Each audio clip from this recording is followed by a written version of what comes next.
"And this young Indian man who's on board," she added in a low voice. "Well, he's a Mohammedan, isn't he? He has been to public school in England, but has it improved him?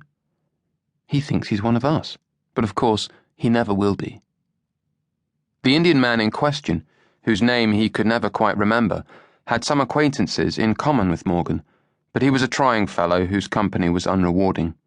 Morgan had also begun to avoid him lately, but he knew that his table companion meant something different by her aversion, and he disliked her for it. Though she was not in any way unusual, almost every other passenger treated the poor man with polite contempt. Only the day before, one of the army wives, a Mrs. Turton, had remarked, "They tell me that young Indian's lonely." Well, he ought to be. They won't let us know their wives, why should we know them? If we're pleasant to them, they only despise us. Morgan had wanted to reply, but held off, and felt bad about it afterwards. So this chance encounter with the golden young officer held a tinge of promise in it. Something about Kenneth Searight, though it was hard to say what, did not belong in uniform, or with his air of impeccable politeness. To begin with, they talked in a desultory way about the voyage.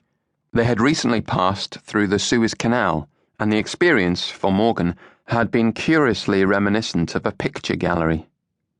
And he had been disappointed by Port Said. It was, so everyone had told him, one's first vision of the East, yet it had none of the smell and vibrancy and colour he'd been expecting.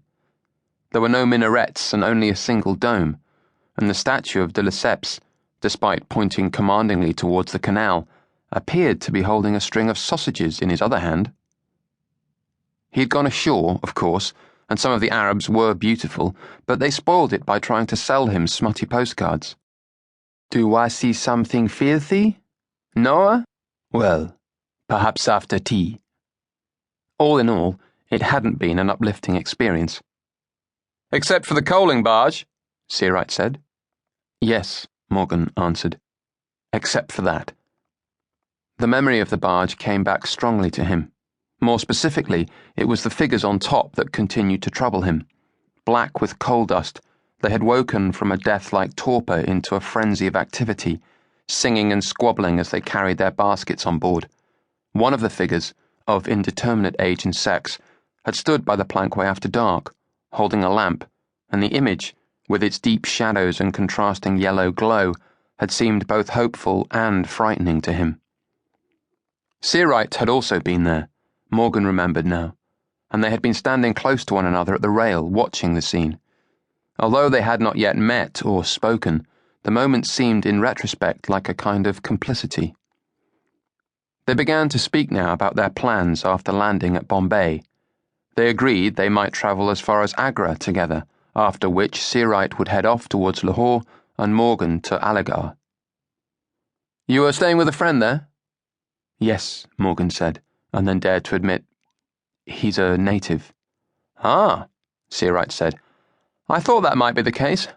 I'm glad to hear it, very glad to hear it. You won't learn anything about India unless you mingle with the Indians, whatever anyone else might tell you.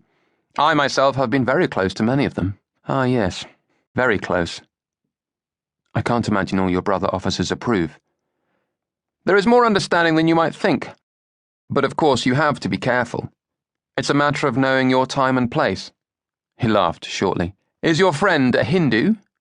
"He's a Mohammedan, in fact." "Ah, yes, the Mohammedans.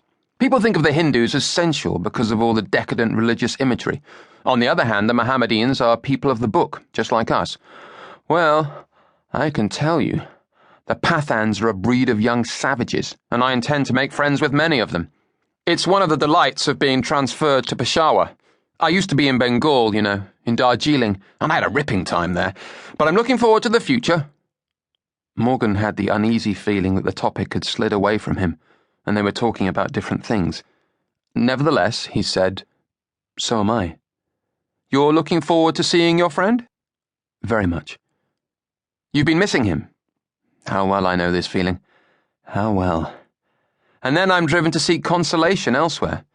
Fortunately, one doesn't have to look far, not in India. More difficult in England, as you know." "What is?" "Consolation." He looked meaningfully at Morgan.